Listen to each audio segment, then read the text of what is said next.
ಮೊಹರಂ ಕೊನೆಯ ದಿನದ ಅಂಗವಾಗಿ ಅಲಿಪುರದಲ್ಲಿ ಶ್ಲೋಕಾಚರಣೆ ಮಾಡಿದ್ರು. ಗೌರಿಬಿದನೂರು ತಾಲೂಕಿನ ಅಲಿಪುರದಲ್ಲಿ ಪ್ರತಿ ವರ್ಷದಂತೆ ಈ ವರ್ಷವೂ ಸಹ ಮೊಹರಂ ಶ್ಲೋಕಾಚರಣೆ ಮಾಡಿದ್ರು. ಕರ್ಬಲಾ ಮೈದಾನದಲ್ಲಿ ಸಾವಿರಾರು ಮುಸ್ಲಿಮರು ಸೇರಿ ಮುಸ್ಲಿಂ ಧರ್ಮದ ಪ್ರಕಾರ ಮಾಡುವ ಎಲ್ಲ ಶಾಸ್ತ್ರ ವಿಧಿವಿಧಾನಗಳನ್ನು ನೆರವೇರಿಸಿದ್ರು. ಈ ವೇಳೆ ಶಾಸಕ ಪುಟ್ಟಸ್ವಾಮಿ ಗೌಡ ಅವರು ಮೊಹರಂ ಶ್ಲೋಕಾಚರಣೆಯಲ್ಲಿ ಪಾಲ್ಗೊಂಡು ಅಲಿಪುರ ಮುಸ್ಲಿಂ ಸಮುದಾಯದವರೊಂದಿಗೆ ಹೆಜ್ಜೆ ಹಾಕಿದ್ರು. ಬಳಿಕ ಮಾತನಾಡಿದ ಅವರು ಮೊಹಮ್ಮದ್ ಪೈಗಂಬರ್ ಮೊಮ್ಮಗ ಇಮಾಮ್ ಹುಸೇನ್ ಅವರ ತ್ಯಾಗ ಹಾಗೂ ಬಲಿದಾನದ ನೆನಪಿಗಾಗಿ ಮೊಹರಂ ದಿನವನ್ನು ಆಚರಿಸಲಾಗುತ್ತದೆ ಅಂತ ನೆನೆದರು. ನ್ಯಾಯ, ಸತ್ಯ, ದೌರ್ಜನ್ಯದ ವಿರುದ್ಧವಾಗಿ ಹೋರಾಟ ಮಾಡಿ ಆತ್ಮಾಹುತಿ ಮಾಡ್ಕೊಂಡಂತ ಇಮಾಮ್ ಹುಸೇನ್ ಅವರ ನೆನಪಿಗಾಗಿ ಆಚರಣೆ ಮಾಡುವಂತ ಪವಿತ್ರವಾದಂತ ದಿನ ಇದು. ಎಲ್ಲರಿಗೂ ಗೊತ್ತೇ ಇದೆ, ಇವತ್ತಿಗೆ 1345 ವರ್ಷಗಳ ಹಿಂದೆ ಕ್ರಿಸ್ತ ಶಕ 680 ಇಸ್ವಿನಲ್ಲಿ ಇದೇ ಇರಾಕ್ ನಲ್ಲಿ ಇರ್ತಕ್ಕಂಥ ಕರ್ಬಲಾ ಪ್ರದೇಶದಲ್ಲಿ ಇಮಾಮ್ ಹುಸೇನ್ ಅವರು ಮತ್ತು ಅವರ ಕುಟುಂಬದವರು ಮತ್ತು ಅವರ ಸಹಚರರು ದೊಡ್ಡ ಒಂದು ಪಡೆಯ ವಿರುದ್ಧವಾಗಿ, ಸೈನಿಕರ ವಿರುದ್ಧವಾಗಿ ಯಾವುದೇ ಒಂದು ಅನ್ಯಾಯವನ್ನು ಪ್ರತಿಭಟಿಸಿ, ಅವರ ದಬ್ಬಾಳಿಕೆಯನ್ನು ಪ್ರತಿಭಟಿಸಿ, ಸತ್ಯಕ್ಕೋಸ್ಕರ, ನ್ಯಾಯಕ್ಕೋಸ್ಕರ ರಾಜಿ ಆಗದಲೆ ಪ್ರಾಣ ಹೋದ್ರೂ ಪರವಾಗಿಲ್ಲ, ನಾನು ಶರಣಾಗತಿ ಆಗಲ್ಲ ಅನ್ನೋ ಒಂದು ಮಹಾ ಧ್ಯೇಯದಿಂದ ಹೋರಾಟ ಮಾಡಿ ಆತ್ಮಾಹುತಿ ಆದಂತವರು. ಅವರು ಮೊಹಮ್ಮದ್ ಪೈಗಂಬರ್ ಅವರ ಪ್ರೀತಿಯ ಮೊಮ್ಮಗ. ಆದ್ರೆ ಅವರು ಯಾವತ್ತೂ ಕೂಡ ಸಾವಿಗೆ ಹೆಂಜಲಿಲ್ಲ. ಅನ್ಯಾಯ, ಸತ್ಯಕ್ಕೋಸ್ಕರ ದೌರ್ಜನ್ಯವನ್ನು ವಿರೋಧಿಸಿ ತಮ್ಮ ಪ್ರಾಣಾರ್ಪಣೆಯನ್ನು ಮಾಡಿದಂತವರು. ಜಮನಿ ಜಾಪ್ರಿಯ ಸಂಘಟನೆಯ ಅಧ್ಯಕ್ಷರಾದ ಬಾಯತ್ ಅಲಿ ಅವರು ಮಾತನಾಡಿ, ಶಕ 620ರಲ್ಲಿ ಜನ್ಮ ತಾಳಿದ ಹುಸೇನ್ ಬಿನ್ ಅಲಿರವರ ಮನೆತನವು ಶಾಂತಿ, ನ್ಯಾಯ ಹಾಗೂ ಉದಾರತೆಗೆ ಹೆಸರುವಾಸಿಯಾಗಿತ್ತು. ಇಂತಹ ಮನೆತನದಲ್ಲಿ ಜನ್ಮ ತಾಳಿದ ಹುಸೇನ್ ರವರು ಪ್ರೀತಿ, ಪ್ರೇಮ, ಸೌಹಾರ್ದತೆ ಹಾಗೂ ಮಾನವತೆಯ ಸರ್ವೋಚ್ಚ ಗುಣಗಳ ಹರಿಕಾರರಾಗಿದ್ರು. ಆದುದರಿಂದಲೇ ಜನರು ಇವರ ಗುಣಗಳನ್ನು ಮೆಚ್ಚಿ ತಮ್ಮ ನಾಯಕನನ್ನಾಗಿ ಒಪ್ಪಿಕೊಂಡಿದ್ರು ಅಂದ್ರು. ಇಂದು ಯೌಮೆ ಆಶೂರಾ, ದುಃಖ ಮತ್ತು ಶೋಕದ ದಿನವಾಗಿದೆ. ನೀವು ನೋಡುತ್ತಿರುವಂತೆ ಅನೇಕರು ಕಪ್ಪು ಬಟ್ಟೆ ಧರಿಸಿ, ಕೆಲವರು ಬೆತ್ತಲೆ ಕಾಲಿನಲ್ಲಿ, ಕೆಲವರು ಎದೆಗೆ ಬಡಿದು ಶೋಕಾಚರಣೆ ಮಾಡುತ್ತಿದ್ದಾರೆ. ಇದಕ್ಕೆ ಕಾರಣವೇನು? ಸುಮಾರು 1448 ವರ್ಷಗಳ ಹಿಂದೆ ಕರ್ಬಲಾದ ಮೈದಾನದಲ್ಲಿ ಸತ್ಯ ಮತ್ತು ಅಸತ್ಯದ ನಡುವೆ ಮಹಾ ಹೋರಾಟ ನಡೆಯಿತು. ಪ್ರವಾದಿ ಹಜರತ್ ಮೊಹಮ್ಮದ್ ಮುಸ್ತಫಾ ಸಲ್ಲಲ್ಲಾಹು ಅಲೈಹಿ ವಸಲ್ಲಂ ಅವರು ಅಲ್ಲಾಹನ ಆದೇಶದಂತೆ ಹಜರತ್ ಅಲಿ ಅಲೈಹಿಸ್ಸಲಾಂ ಅವರನ್ನು ತಮ್ಮ ಉತ್ತರಾಧಿಕಾರಿಯಾಗಿ ಘೋಷಿಸಿದ್ದಾರೆ. ಆದರೆ ಕೆಲವರು ಹೊರಗೆ ಸ್ನೇಹಿತರಂತೆ ಕಂಡರೂ ಒಳಗೆ ಶತ್ರುಗಳಿಗಾಗಿತ್ತು.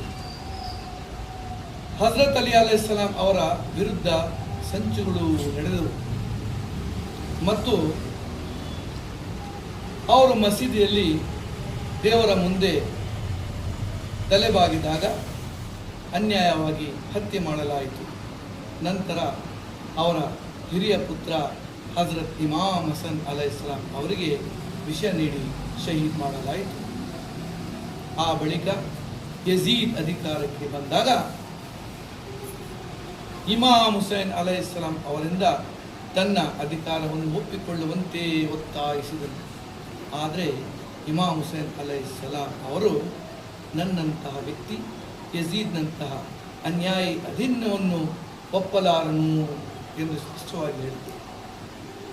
ನಂತರ ಕರ್ಬಲಾದಲ್ಲಿ ಇಮಾಮ್ ಹುಸೇನ್ ಅಲೈಹಿಸ್ಸಲಾಂ ಅವರ ಕುಟುಂಬದವರು ಮತ್ತು ಸಹಚರರ ಮೇಲೆ 3 ದಿನಗಳ ಕಾಲ ನೀರನ್ನು ಬಂದ್ ಮಾಡಲಾಯಿತು. 6 ತಿಂಗಳ ಶಿಶುವಾದ ಹಜರತ್ ಅಲಿ ಅಸ್ಗರ್ ಅಲೈಹಿಸ್ಸಲಾಂ ಅವರನ್ನು ಕ್ರೂರವಾಗಿ ಕೊಲ್ಲಲಾಯಿತು.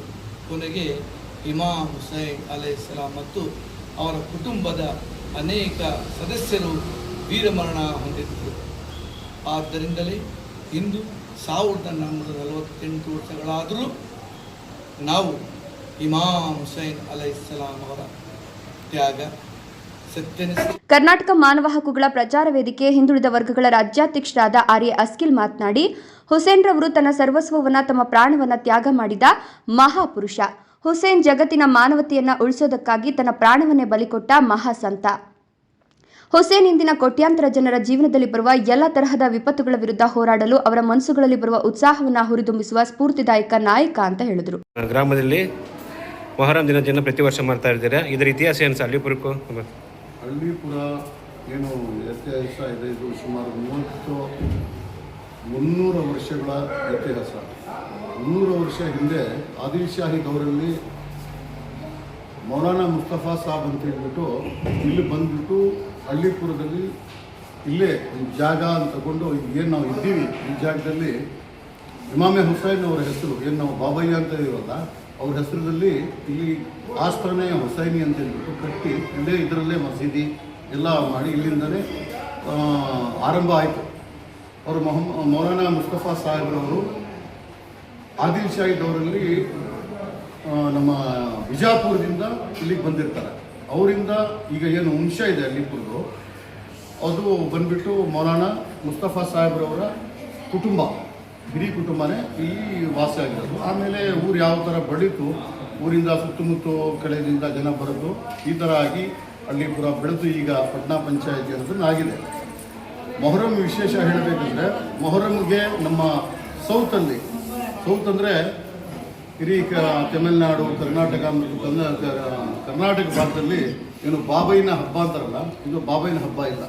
ನಿಜವಾಗಿ ಹೇಳಬೇಕಂದ್ರೆ ಇದು ಒಂದು ಶೋಭಚರಣ ದಿನಗಳು. ಯಾಕಂದರೆ ಹಿರೀ ಕುಟುಂಬ ಜೊತೆಗೆ ಮೊಹಮ್ಮದ್ ಪೈಗಂಬರ್ ಅವರ ಮೊಮ್ಮಗ ಇಮಾಮೆ ಹುಸೈನ್ ಅವರು ಕುಟುಂಬದ ಜೊತೆ ಕೇವಲ ಮಾನವೀಯತೆ, ನೀತಿ, ನಿಜಾಯಿತಿ ಅನ್ನೋದನ್ನು ಕಾಪಾಡಬೇಕಂತ ಹೇಳಿಬಿಟ್ಟು ಅವರು ವೀರ ಮರಣ ಆಗಿರ್ತಾರೆ. ಇವತ್ತು ಕರ್ನಾಟಕ ರಾಜ್ಯ ಮಟ್ಟದ ಮಹಿಳಾ ಘಟಕದ ಫಾತಿಮಾ ಅವರು ಮಾತನಾಡಿ, ನಾವು ಪ್ರತಿ ವರ್ಷ ಮೊಹರಂ ದಿನ ಅಲಿಪುರಕ್ಕೆ ಬಂದು ಈ ಒಂದು ಶೋಕಾಚರಣೆಯಲ್ಲಿ ಪಾಲ್ಗೊಳ್ತೇವೆ ಅಂತ ಹೇಳಿದ್ರು. ನಾನು ಫಾತಿಮಾ ಆದವರು, social activist plus state fisheries women's secretary in Congress party. So ನಾನು 8 ವರ್ಷದಿಂದ ಅಲಿಪುರ್ಗೆ ಬರ್ತಾ ಇದ್ದೀನಿ. ಅಲಿಪುರ್ದು ವಾತಾವರಣ, ಅಲಿಪುರ್ ಇದು ಒಂದು ಊರು ಏನಿದೆ, ಒಂದು ಡ್ರಾಯಿಂಗ್ ಮಾಡೋ ಥರ ಒಂದು ಇಲ್ಲಿದ್ದು ದೃಷ್ಟಿ ನಾವು ಹೇಳೋಕ್ಕೆ ಆಗಲ್ಲ, ಎಕ್ಸ್ಪ್ಲೇನ್ ಮಾಡೋಕ್ಕೂ ಆಗಲ್ಲ. ಸೊ ಇಲ್ಲಿಂದು ಪವರ್ ಬಂದು ಒಂದು ಹೇಳ್ತಾರಲ್ಲ, miracles are here in the Alipur ಅಂತ ಹೇಳೋಕ್ಕೆ ನಾವು ಇಷ್ಟಪಡ್ತೀವಿ. ಅಲಿಪುರ್ ಸುಮಾರು 8 ಇಯರ್ಸಿಂದ ನಾವು ಬರ್ತಾ ಇದ್ದೀವಿ. ಪ್ಲಸ್ ನಮ್ಮದು ಕಫೀಲ್ ಸರ್, ಅಸ್ಕಿಲ್ ಭಾಯ್, ಇವ್ರ ಬಗ್ಗೆ ಇವರೆಲ್ಲ ಇಲ್ಲಿ ಜನ ಹೆಂಗಿದ್ದಾರೆ ಅಂದರೆ, ಅವರು ಸ್ವಂತ ನಮ್ಮ ಫ್ಯಾಮಿಲಿಯಲ್ಲಿ ಹುಟ್ಟಿದಂಗೆ ನಮಗೆ ಟ್ರೀಟ್ ಮಾಡ್ತಾರೆ. ಪ್ಲಸ್ ಇಲ್ಲಿಂದ loving nature, caring nature, definitely ಇದ್ರ ಬಗ್ಗೆ ಹೇಳೋಕ್ಕೂ ಎಕ್ಸ್ಪ್ಲೇನ್ ಮಾಡೋಕ್ಕೂ ವರ್ಡಿಂಗ್ಸಲ್ಲಿ ಅಂತೂ ಹೇಳೋಕ್ಕಾಗಲ್ಲ.